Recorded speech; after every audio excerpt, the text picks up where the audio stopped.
So for the next several segments, we're going to go over like some eye exercises that can be really helpful in training our physical eyes Right. to, you know, what to It's be a, able to actually function well, like while we're also seeing and not just totally be locked in a gazing state while we're. See, I think there's a corollary. It's not that there's any part of the physical eye that is, really necessary for seeing, other than the correlation that you're seeing light all the time. I mean, the things that we see in view are the reflector of light on them, right, to produce color and picture and all of that, right? So when somebody says visualize, if they didn't know what that was, they wouldn't have a context to visualize, right? So they wouldn't have a corollary to say like, oh, visualization is like seeing that picture with my eyes closed. And so the same thing with these eye exercises, even though they don't facilitate, the actual event of seeing Energy. energy, right? Yeah. Sorry, that you in exercising them, you sort of isolate different ways that your eyes function, right? So we have one exercise that is able to sort of extend your depth perception, right? So to sort of bring it out and go in, and you could see where that would be, very beneficial for somebody. Because one of the biggest complaints with seeing is that if you lose your focus or you get distracted, you lose it, right? It's like it's very easy for people to sort of lose the whole visual aspect of it, and so this, in working those physical eye exercises, you get to see how you can, with a certain ability in very small eye motions, you can facilitate your eyes to do certain things. And so when somebody's looking at the aura, right, and they need to see more in depth, if they have a corollary of what that's like if you just said that to somebody, people wouldn't really know, I don't think, how to do that, right? Some people might instinctively be able to do it, but for the general population, they would be like, well, how do I do that? And if they try to focus on something, as soon as they focus, they lose the whole, right? So the ability with the physical eyes to hold a certain pattern and then to be able to sort of, with very slight direction on where the focus is on that pattern, to sort of facilitate this optical illusion of depth, either being extended in or coming out. It's a good faculty to have and to be able to isolate. That's the idea. The other is the ability to sort of switch territories, because again, that's sort of that distraction factor, right? You have the view and you've got it and it's pretty strong, and then something catches your attention down in the lower right corner, and if you shift your vision to that place, you lose the whole, and so everything disappears. It can be very frustrating for people, but it should, if when you're training it, you want to take a game-like attitude toward it, a fun-like attitude toward it, right? So it's sort of like, oh, I missed that again. So in doing this other exercise, we can facilitate sort of moving, in different points without losing the whole. That's the idea. And then the closest thing we can get to holding a state, the state that we need to be in mentally to produce this aura, is most closely the best physical representation we have of that is doing those magic eye exercises, right? So and everybody knows what those are. If you don't, it's basically, these pictures or books that are this certain pattern. It looks like a very, complex geometric pattern, but there's a picture within that pattern, right? If you can get your eyes to sort of subtly unfocus, right? And that's very, very closely akin to the ability to see, right? So the faculty of seeing is that same sort of mental state that you have to be, okay, I see this pattern, it's a person, and I'm going to sort of back myself up a little bit, get a different perspective of that, and and gazing and these other exercises facilitate that, right? But magic eye exercises, it's something that you can do, and again, everybody will have a different level, a different capacity for doing it for an extended period of time. I don't think you need to do it for more than, I mean, if you could get 10 minutes a day or 10 minutes every other day, that'd be perfectly fine. Again, it's sort of like I think it's something that you don't even need to wait to do it to the end, right? You could start it with your other training just so you get a good idea of the state, because you do feel, at least for me, I feel that sensation. When I'm doing magic, I have the same sensation, let's say, in my head as I do when I'm seeing. It's very hard to differentiate between the two. So, and I've sort of linked them together. So it's even in bringing that sensation up, it sort of moves me into that state. So it's the anchor for that state, basically, and it just facilitates moving into that deeper and deeper, right? Because the more you want to see, the deeper the perceptual state is that you need to be in to do that, right? So it's just sort of once you've identified it, then it's just sort of putting your awareness there and building that out stronger and stronger, right? So, but one of the easy ways to facilitate that and get an idea of it is doing those magic eye exercises, and it's fun, right? It's not something that's like, oh, if I can't see it, I'm so frustrated. I mean, I've seen people do that, but in this case, know that there's a very easy technique to doing it.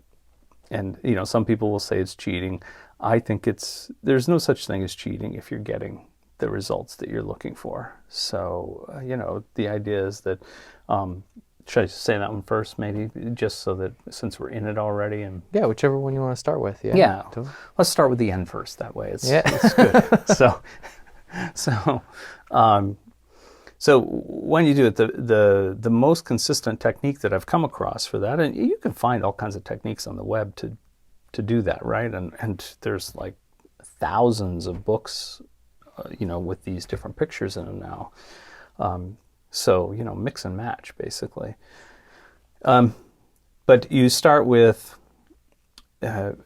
opening to the right picture and then putting it like right on the end of your nose, practically. And just sort of letting your eyes relax and be there, right? And just sort of leave it there for 3 to 5 seconds.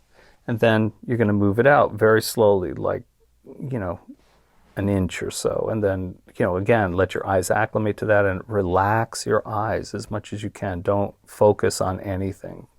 That's the big thing. So it's very much like gazing. So there are so many steps in this that are exactly the same as what we're trying to promote, right? So, and then again, another inch. And at a certain level, when you get, depending on your vision, where you get to a certain place, and do that very tiny increments at a time, very tiny, let your vision relax, because as soon as you move it, your eyes are going to try to force you to focus on a spot, and you don't want to do that, right? It's like you want to just relax your gaze, but at a certain place, you're going to be able to, all of a sudden, you just get the hint that there's something else behind there. Now, you're not directly looking at it, because the same thing will happen, right? You focus on an aspect of it, like, oh, there's a tree, and you focus on the tree and the whole thing disappears, and it's like you got to start over.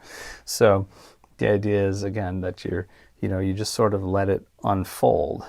And that's very much like aura seeing, right? Is that, as you get to that stage, you may start to see some kind of outline, let's say first an outline. And if I don't get too excited and focus right on that outline, like, wow, it's gone. Damn it. So it's sort of like, as I relax and just, again, keep my gaze very generalized and unfocused, that starts to, cover more of the territory, and you see more and more of it. And the farther I go with that, the more of that gets enhanced. Let's put it that way. So the same thing with this. And so once I get to that place where I can see the image in that magic eye diagram, then I can do a couple of things. I mean, I don't really have to do the depth perception part, but it facilitates, it can both of the techniques that we talked about earlier, the depth and the movement, right, can be enhanced by doing it on the magic eye diagrams, right? So when I do that, I'm just sort of shifting as little as possible. It's almost more like, instead of physically shifting your eyes, it's like your intention just goes to let's say there's an aspect of the picture I want to zero in on in the upper left corner. So it's almost like I'm just so subtly shifting my eyes, almost like I'm shifting my intent to move to that direction. And my eyes will shift very, very, very tiny increments, right, to bring that into view. And if I lose it, I start over. Because when you lose it with that, usually you lose the whole picture. So the same thing with depth, right? It's like some of these are really nicely done, right? Where it's like there's a lot of detail in the picture underlying, right? So you can sort of get that idea of like there's depth in the picture, like a great painting or something. And so you sort of look in the foreground, look in the background, right, and bring it back and forth, and just sort of practice that for a while, and then put it down, just give your eyes a break, and then go to the next one, whatever the next one is. And so even if you have the resources to just get a single book, or I think there are even some that are online, although I don't know what the detriment would be to you to sort of bring the screen up to your face and do it that way. I prefer a physical format, but I know there are things like that. So you just switch up don't let your eyes get used to the same routine. So it's like, don't start always with page one, just scroll and start with an odd page, or start from the back and work forward, and all of that. So you want to mix it up a bit. Don't let a pattern be formed in that way. So that's the magic eye ones. And hold it for as long as you can, or, with whatever's in reason. I tend to set timers for these things because you can, if you're really into this stuff, you can get lost in it where time goes by and you just, if you have all the time in the world, by all means, knock yourself out, but don't give yourself a headache. Don't give yourself eye strain. Headaches are usually a good indicator that you're, focusing too much, or, you're becoming too intent or too detail oriented, or things like that, and can be an indicator of eye strain as well. So you don't want to do that. You don't want to tax yourself so much. Everybody will, but try to figure out the warning signs ahead of time. And so I tend to set, a timer on my phone and put it aside. And again, I've gotten in the habit over the last several years or a few years to put, I usually, when I do the work, I try to be in as a neutral electronic space as possible. So, I don't have things plugged in or turned on or whatever, and I put the phone in airplane mode so it's not getting a signal or whatever, and it does seem to facilitate a little more peace for me. Less stray things going on. I don't know that anyone is sensitive, or if I'm sensitive to it or not, but I do have that idea in my head that I do feel a little bit more of a sense of peace like that. So I just go with it. I don't know if it's actual or if it's something contrived in my mind, but I just know the end result is that I feel better when I do it that way. And that's really all that matters. So so those are the things to watch out for. And with the other two exercises too, don't strain yourself so much. It's not no pain, no gain again, right? It's, find your limit, mark it down, whatever it is. Start with less than what you think you can do, and then build yourself up. And make that correlation in your mind that the physical person is analogous to the way that the magic eye image looks initially. Normally, right? Right. And that as we gaze and adjust to the information that's underneath that apparent, top part, that's exactly what we're doing, right? It's like we're looking for more information about that, whatever it is that we're looking at, person, animal, piece of equipment, whatever it is, right? But just beyond the physical training of your eyes to hold a different view of something, which will help with being able to gaze and look at a person and interact and stuff like that. But it's also that energetic intention, right? That you're building up the idea in your mind that this is what I'm going for. This is what I'm going for. Seeing is like this. Right. This is, I want to be able to interact with people and shift my vision around the room or the space, but still be able to maintain this alternative perception of light. Right. I mean, if you think about it, probably the best physical analogy I could give you to that, look at some of these people. I'm trying to think of the guy's name. I've seen a few of his, brilliant guy. I think he was in the FBI, I think was his thing. I want to say Navarro, but I'm not positive about that. But he's a master of body language and micro body language. So these are the guys that are the negotiators and things like that, because they're reading a whole subscript underneath. It's much more than what the person's saying to them, or they sort of, in a way, not discount, but they definitely put it in a different container than the yap, yap, yap they're hearing on the top, right, that they're seeing visually. And, there's this whole subtext that's going on that they're really paying most attention to see what's really happening from the inside of the person, not so much what they're saying or doing, right? So, and, so that's similar to this too. And they're able to hold a conversation, obviously, on a pretty high level while they're doing this, so that it gets so embedded in what they do, they're barely even noticing that they're doing it anymore. Those cues trigger them right away. And, there's certain things that give them a deeper understanding of what's going on than just what's being said or done, right? So, and the same thing for us. That's exactly what we're doing. It's like you want to get so good at it that it's just, it's sort of superimposed, and you're getting this subtext along, the conversation or interaction one way or the other. And it'll give you a lot more subtlety of information, and sometimes more than what the person's actually, if it's healing or whatever, it's much more than what they're actually physically saying or physically doing, right? There's that underlying that's more genuine for them, maybe.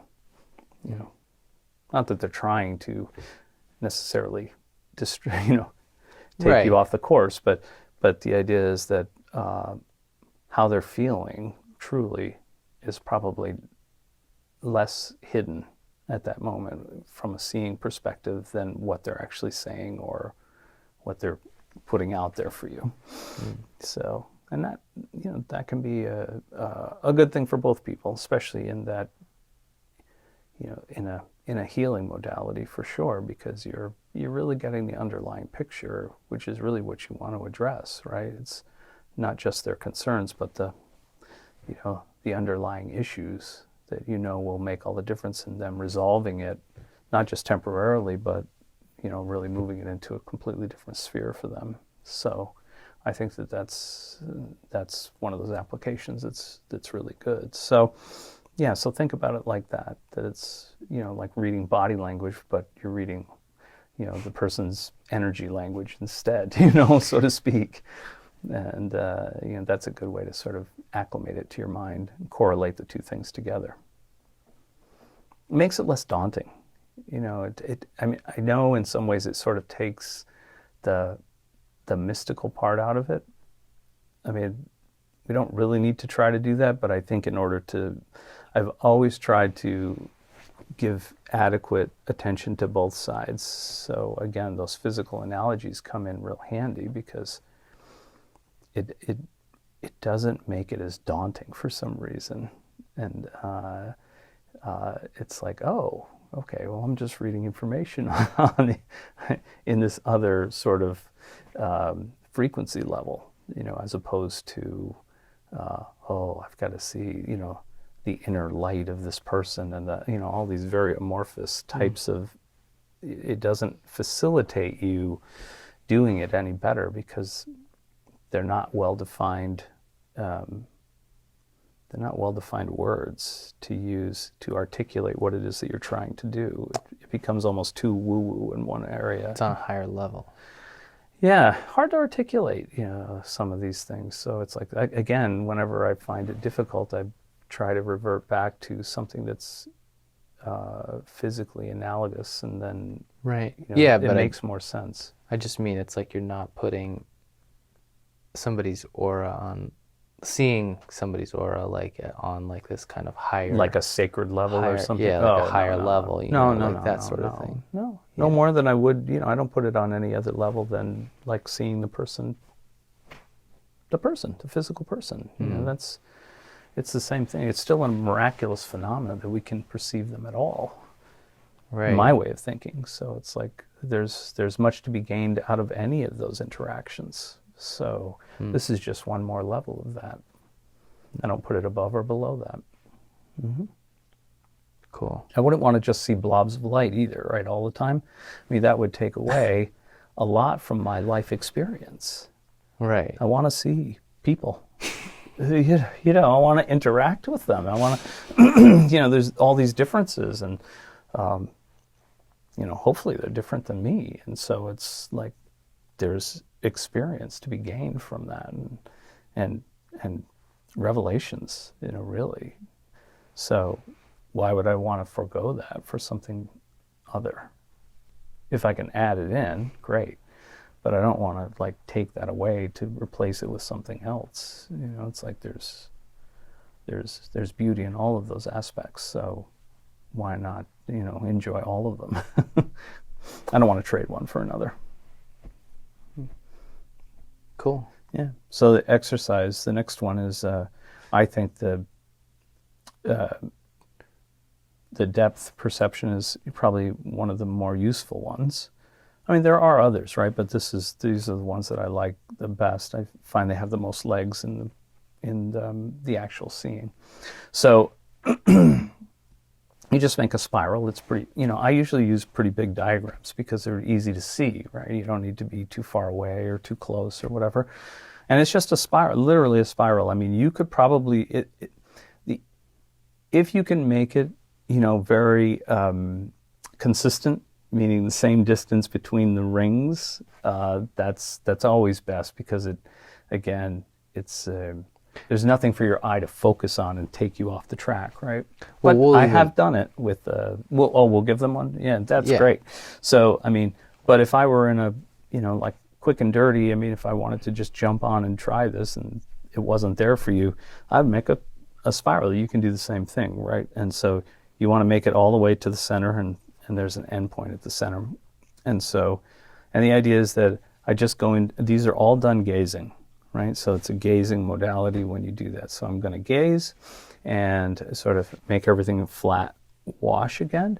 But in that moment when it's in that zone, can I shift my focus? Let's say start from the center, right? So I have it in my field of view, the whole spiral, and then I shift my focus subtly to the center dot. And just, again, hold the gazing, but keep your attention focused on the center dot. At some point, what's going to happen is, if you're doing it correctly, what's going to happen is it's going to seem like that spiral becomes like a tunnel. It's going to seem like it's pulling away from you, drawn in, like you're going to, move inside this tunnel. It's not something you have to imagine or try to make happen. That's just force, right? It's just, you're just staying in the gazing and then bringing your attention to the center dot as much as you can. And that will, over time, will bring this into a dot, or bring it into a tunnel, right? Going away from you.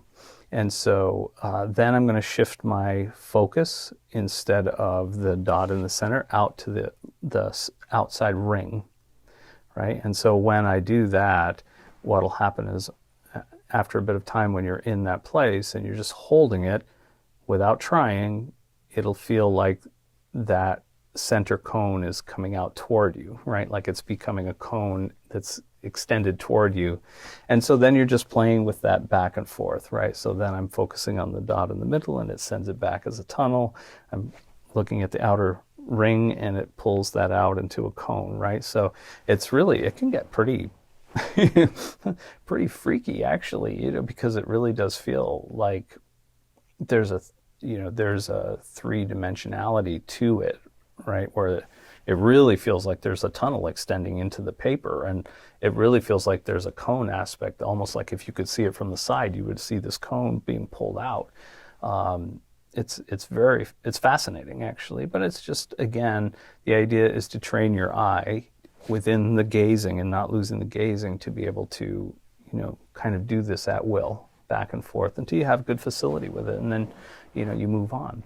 I touch on that. I still do that exercise here and there, because it's just good practice, right? To sort of keep up your skill level, and not as much anymore, but it is, and I still, I'm still like, wow, that's just such a amazing phenomenon that happens with your vision when you do that. It's still fascinating, right? So, and the other exercise is more for movement of the eye, right? So that, and it will send them that too, I would imagine. So it's several dots, right? And in a certain configuration, and it could be any configuration. So again, if I wanted to do it, I would put dots that were pretty spaced on a piece of paper and hang it up and do that. And so I'm doing the gazing, and then I'm just, as quickly as I can, I'm sort of shifting my focus from one dot to the next in an odd pattern. Shouldn't be, symmetrical and like this, because it'll just, it'll take away from it. Because we never do, in real life we don't do that, right? It's sort of like, if you could track where the eye went, it's sort of like, they have machines that will do that, right? So marketing things, right? Scientifically, like, where does their eye go when they're seeing something on the screen? So, so the same thing with this. So it's like I'm just sort of picking an odd pattern and shifting my eyes without losing my gazing. That's it. That's the whole thing, right? Which just facilitates when you're seeing and you have the whole pattern there. If something sort of, comes up within that pattern, you can sort of take a more in-depth look at that without losing the whole, right? It's not like in shifting your attention, you lose everything. And that's the idea. That's the end result that we're looking for. Just like with the depth of field, we're able to sort of pull our attention out to the surface of the aura and then move it deeper into the core of that if we need to. And so is it like that, as we've trained these other exercises, then when we're seeing energy, it just facilitates, because it's not that our eyes are necessarily going to be, like you were saying, when you're shifting from your attention from one dot to the next while you're maintaining the gazing. But with this, it's like you're, correct me if I'm wrong, but you're saying like when you're looking at somebody's energy, you may notice something down by their knee or something like that, right? And so you want to be able to move not your eyes to that different spot, but your attention to that different spot, but staying in that gazing mode or that seeing mode. Sure. And so just by training your physical eyes to do these exercises, it's like you anchor that idea in. Right. Okay. You have a corollary there, right? It's not the thing, but it's there's a correlation between those. It's Gotcha. like the internal aspect, because it still comes from our mind first, with our, like, oh, that catches my attention. My mind, it catches the attention of my mind first. And then with my will says, what is that? And so I'm focused on it, right? So I'm shifting. And even if I'm locked in and my head is still, right, it's like, what is that? I'm shifting my eyes to that. But it's my mind that tells me to do that first. And so I'm just making that corollary between the two, the physical. To do that just from a purely energetic state is very hard to articulate to somebody to get it to be right? So when we give them that physical corollary, it makes it much easier, because you can train that and say, oh, that's just like I'm going to do, or I might need that when I see, and that first attempt at, oh, there's an outline and I focus on the outline and it disappears. Oh, now I see exactly why I need that because I want to be able to keep that and let it build and become more dense and thicker and more inclusive, and then but still be able to facilitate moving around within it, or observe it in different ways and focus on certain areas without losing the whole. Because that just, it's frustrating. And, and it's a lost time too, because now you've got to reset and start over again. And, the person's going like, oh my God, what are you seeing? Am I okay? And, don't panic the patient. It's like, everybody wants to know if there's like something like sneaking up on them or whatever. It's like, or some horrible, awful thing, it's no. But it's like, you didn't want to say like, oh no, I just lost it. I got to reset and do it again. Yeah. So especially for anybody that's like starting to get glimpses and stuff through all these exercises, or, they're seeing it and then they're losing it, or they're whatever, these will really help to like facilitate deeper layers of perception and being able to like, move in and out of like focusing on different parts of what you're seeing without losing the whole. And there have been plenty of students that have gotten to the place where they can see pretty well, and then they're not sure what makes them lose it. They're like, everything was going great and then it just disappears on me. Why is that? I think it's really just I have them focus on these few exercises, the magic eye, the dots, and the spiral, right? So, because I think they're just doing it sort of without realizing they're doing it. Do you know what I mean? Like they're shifting their eyes and it's making the whole thing, they're losing it. But they're not really, it's not such a shift that they're going, oh, what's that? It's just that something catches their attention and it's such a quick shift that they lose the whole. And, by working on these separately, it's sort of, it helps them to, it becomes more natural. You don't have to think about it anymore. The stronger that correlation gets for you, it's like you're just doing it and you don't have to focus and concentrate on it. It's just like you just do it. Like you don't have to focus and concentrate on like something catches your attention over here and you automatically look, right? As soon as I lift my hand, you start to track it. So that's the idea. It's not like you have to go like, oh, Brian's hand did something funny over there. I need to shift my eyes and look at that without losing the whole picture. Yeah. You just do it, right? And so this helps to make it more natural so that you can just do it. Just like the magic eye will help you to get into that, anchor the state down and the visceral sensation that you can probably develop. You probably will have one. You just have to identify it and find out. For me, it's like here, but for other people, it'll be here or someplace else. It could be something completely unique for you. Once you feel that and you can anchor it in and say, wow, that's very consistent. What if I just try to bring that up? Will that facilitate the state that I need to see? And many times it is. You can just turn it on and off that way without going through the whole process. You just sort of, you go directly to the anchor of the visceral sensation that you have when you're in the right state for whatever it is that you're trying to do, and automatically it brings that ability up for you. Because it's a loop, right? It's not like I have to do it this linear progression to get to this spot. After a while, what happens if you don't have that kind of time, right? You need to be quicker with it. So when you anchor in the end result that you're trying to achieve, like the state of mind that you need to be in, it feels a certain way. You feel differently that way than just like walking down the street usually, right? So if that's the case, then can I anchor that in so clearly that I can just bring myself to that visceral sensation, and by focusing on that, bring up that state of mind, which is linked to it. And that's when things get very fast. When you're able to switch in and out of it very quickly, because all that other process, you've done it enough where it's just embedded in you. It's like you're going right to the end, and you're going right to the end of the result and stimulating it that way.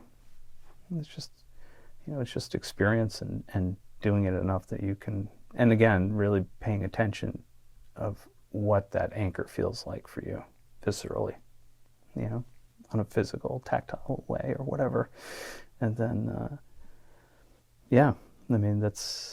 And I've had students that have had, and I know a couple practitioners too that really have very odd anchors for certain abilities. That I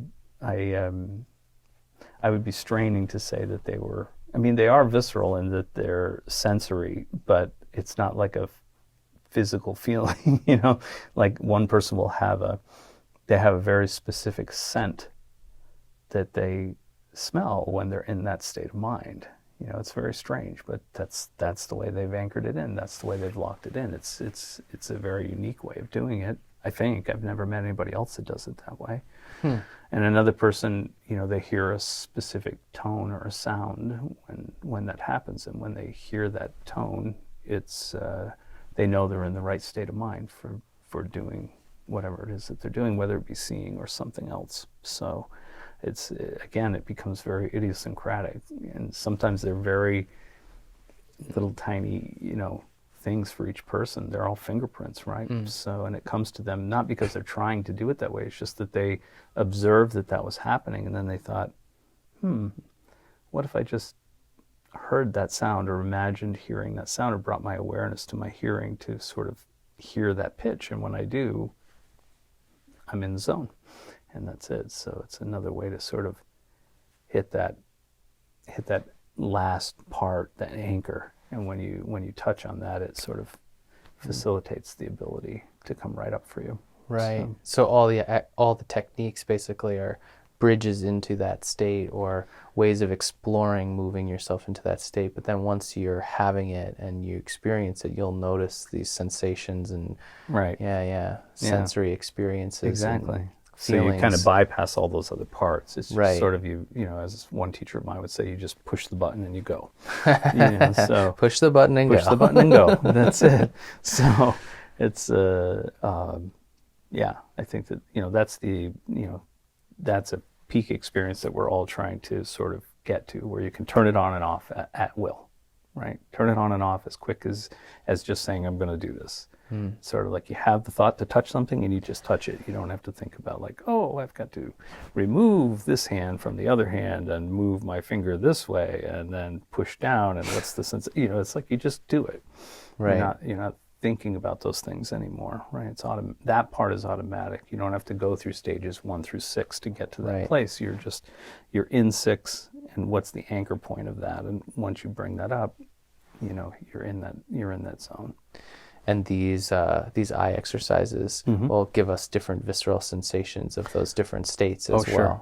Absolutely. Yeah, Definitely. And so that's how you would, you might modulate it, although I think that might be a little over, some people will be, if they're over analytical, they might kind of go after it that way, like, okay, I need a different anchor for being able to pick out a certain thing or whatever. But I mean, some people might just naturally fall into that. But I generally think that once you have those exercises down and the correlations are really cemented well together, that it'll be like your regular vision, where you just, you need to see that spot, and you just, you see that spot. It becomes more in, but without losing the whole. That's the whole idea. So just like you would with the seeing eye. I'm telling you, the seeing eye was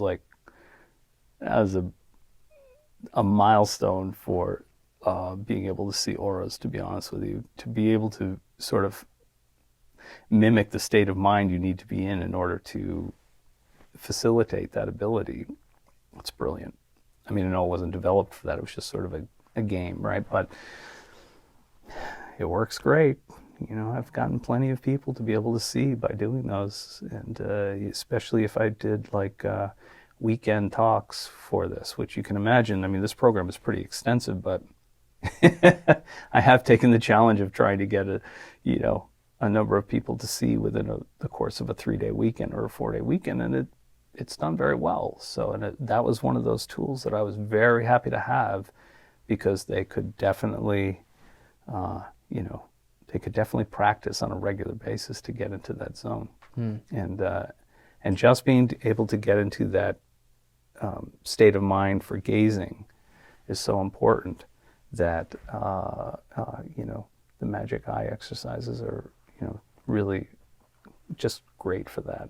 And And with- keep your attention too. Yeah, and with the one where you're shifting your attention from point to point, again, just to reiterate, the goal is to keep it so that as you shift from one point to the next, you're staying in a gazing state. So Correct. how do we? So someone would know that they've lost it when Everything you tend to focus in on the other aspects of the room as well. Like something will distract you out of that, or everything becomes extremely clear, right? So it's just sort of like the moving by intention more than anything. That I can see this, I can see that. I'm still in my gazing zone, but I can see the top left hand and the bottom right. my attention is still in the periphery. Yeah. I'm bringing on that sensation of two-dimensionality. Yeah, it's a very kind of weird. So it's not that you want to shift your eyes into a sharp focus from one dot to the next. You literally just want to move. You want to stay in the same gazing state that you are in when you're practicing gazing, this Right. open view, this flat view. But it's literally just your attention that's moving from one dot to the next. Right. I see. Right. Okay. Yep, exactly. And that'll give you a great facility for being able to do that. And, as you're seeing, any kind of energy field. Cool. Yeah. All right, so I think we got it. We got those 3 eye exercises, and people will be able to download the spiral diagram and the dot diagram, but of course they can make their own. And Sure. when it comes to the Magic Eye stuff, I'm sure there's plenty that they can find online and print out, or There's thousands of get a them book now. or whatever. There Yeah. really is. Cool. I mean, it's pretty amazing. I mean, I find that such a small niche can produce such a prolific amount of material.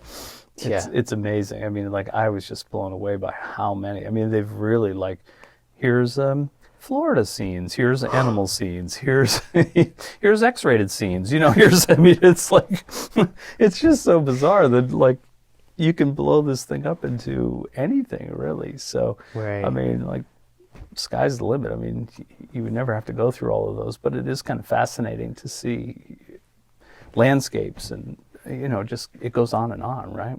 Yeah. So, yeah, I mean, knock yourself out, whatever. If one type of scene will draw your attention more than another, then, use those, and that's it. Yeah. All right, cool. All right. Thanks, man, and Hey, we'll you're welcome. get on to the next part. Good.